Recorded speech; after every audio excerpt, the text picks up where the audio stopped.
Hello, ladies and gentlemen. Welcome to the Scotch Wrestling World Show. Today on this show, I'm gonna review a couple of topics, and pretty much count down a couple of things. Like this Saturday night, UFC 80 Rapid Fire is live on pay-per-view. I'll give you my thoughts on that, what I think will happen. I'm gonna be talking about the debut of a former professional wrestler making his mixed martial arts UFC debut. So he's already had one mixed martial arts fight in Brock Lesnar. I'll talk about his fight. And pretty much a couple of wrestling things. So, you got a couple of things on this show today I think would be good topics to talk about. First off, I gotta start off with is on my show I talked to you about how hot, on my first show I believe it was, I was talking about how hot Jeff Hardy has become in the past couple of months. This past Monday night, you cannot say it any longer. You cannot say it's a fluke. You cannot say that Jeff Hardy does not have what it takes. If you watch this past Monday's show, during his cage match with Umaga, not only does he have what it takes inside the ring, but the fans love Jeff Hardy. He has what it takes, to connect with the audience. Jeff Hardy, it's kind of Jeff Hardy. You wouldn't have thought about him possibly breaking away from the pack, so to speak. 6 months ago? 6 months ago, Jeff Hardy was floundering in the mid-card level of the show with the Intercontinental title. Every single match he had was for the Intercontinental title. The guy was not moving past that spot. It was like he was hitting a glass ceiling constantly. But the fans, Jeff Hardy worked hard in the ring, and the fans have responded to him, and the WWE writing team have rewarded him with his first WWE Championship storyline. And what a way to have his storyline culminate at the Royal Rumble. The second biggest show of the year, since this is the show that sets the road to the biggest show of the year, WrestleMania. This is the second best show of the year, the Royal Rumble. Not only the most exciting, but it's also, you can always tell who the future stars are on this show also. But speaking of, still on the topic of Jeff Hardy now. Jeff Hardy, for a while, I was not a fan of his mic skills. Like when the guy talked, he sounded like an idiot. He sounded out of the ordinary. He almost sounded like Chris Benoit when he talked. He didn't seem like he was in the right element. How you cannot deny his wrestling ability and his wrestling skill, but his mic skills, you could just talk all day and criticize all day about. But Jeff Hardy has gotten the whole package recently. He has it all now.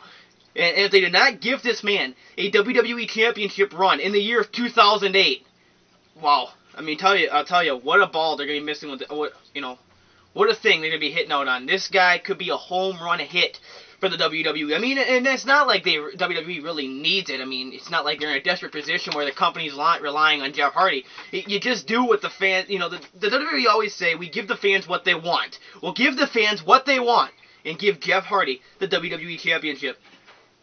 I think it's going to happen. Jeff Hardy, the cage match, it just shows you right there that, fans love Jeff Hardy. And the guy for years has been risking his body for the WWE. In all the ladder matches and the hardcore matches, table matches, TLC matches, whatever. The guy has wrestled in almost every single match that's hardcore across the board. And still, the WWE would not give him anything beyond the Intercontinental title. And it's about time they're giving him something.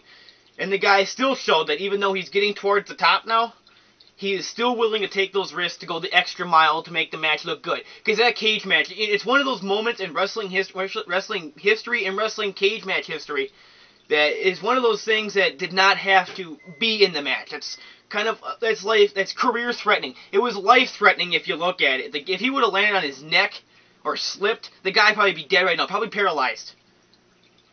But it's almost like Chris Benoit's headbutt off the top of the steel cage, Kurt Angle's moonsault, Mankind being thrown off the Hell in a Cell. It's right up there. It's one of those risky moves that really did not need to be used. But Jeff Hardy still used it to show, hey, I'm willing to go the extra mile for these fans, give an entertaining match. And if you don't know what I'm talking about, you didn't see Riot last week, well, if you know Jeff Hardy's Whisper in the Wind, it's like a flip where he stands on the top rope and he flips in midair and he lands on his opponent, Jeff Hardy went to the top of the steel cage Monday night, and Umaga was standing on the inside of the ring, Orton was on the outside. He didn't know what to do. So what did he do? He did a Whisper in the Wind off the top of a steel cage and landed it on Umaga. Square. He hit Umaga square atop the head, and that's how he won the cage match. He pinned him 1, 2, 3. Call Jeff Hardy crazy, because that's what he is. But, come on, nobody, he should not have done that move. The guy, I don't know. Jeff Hardy is one of those guys that he'll do whatever it takes to be the best. I'm serious, you know. He came back, I don't know, what was it, 2006, I believe it was. Somewhere in 2006 he came back. Wrestled in a very good match with Edge, and ever since then he's been floundering, like I've been saying. But, you know, recently the fans have picked up, and I also talked in my first show how I went to Raw earlier this year, you know, back in September when they came to Green Bay. And, Jeff Hardy had about as big a reaction as John Cena got that night. You know, that's what kind of things you gotta listen to wrestlers when you're at a live event. You know, you see a guy coming up that's great. Jeff Hardy was coming up, and the fans exploded on Jeff Hardy. You know, and everybody was saying Jeff Hardy, Triple H. It'll be a good match, but Jeff Hardy is not going to win. Jeff Hardy is not the kind of guy that's gonna go main event. WWE will not let him go main event. Look what he's doing now. He's about to be one of the main events of the Royal Rumble. And that's possibly almost the next biggest kind of match you can have. Next to being the main event of WrestleMania. Is being a main event of the Royal Rumble. Because usually champions that win at the Rumble are champions at WrestleMania. And I'm telling you this right now, I think his time is right for Jeff Hardy to become WWE Champion. They don't give him the championship now, at least give it to him sometime in 2008. Otherwise you're going to miss the ball on this one with Jeff Hardy, because the fans are responding to Jeff Hardy. Do not wait a long time to give Jeff Hardy the title. You got to give the title to Jeff Hardy when he's hot. When he's when he's starting to become hot, and he's still building up. You give it to him now. You know, while his fan level is still building up. And then during his championship reign, he'll possibly hit its peak. You know, somewhere down the road. You know, a couple of years from now, hopefully his how hot he is will hit its peak. But you don't wait a year or two or whatever while the guy is building up and he's almost at a fever pitch when he comes out, the fans are almost blowing the roof off. You don't want it to be where they're almost at that point and still not give the belt to him, and then the fan level kind of breaks down a little bit because the fans realize, hey, they're not listening to us. I'm not going to scream my lungs out for this guy because they're not listening to me, and they're not going to give this guy a title shot, a title match. You know, they give him a title shot, but they're not going to give him the title. You know, and then his fan level will go down. And then possibly after that, you'll probably see WWE, if they do that, give the title to him, and it won't be as hot as it could have been. You know, Jeff Hardy, he'll move merchandise for you right now. Jeff Hardy will sell pay-per-views. He'll put a butt every 18 inches, so to speak, like Bill Watts said in professional wrestling. Bill Watts, a great promoter, has said, all that matters is a butt every 18 inches. You know, that's the length of a seat at a building, at an arena.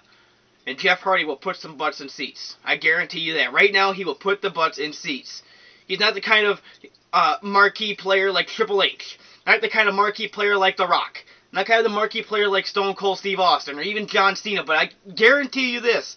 Jeff Hardy is getting there. You give the guy a couple more months. You give him his title reign. You give him the main event at WrestleMania.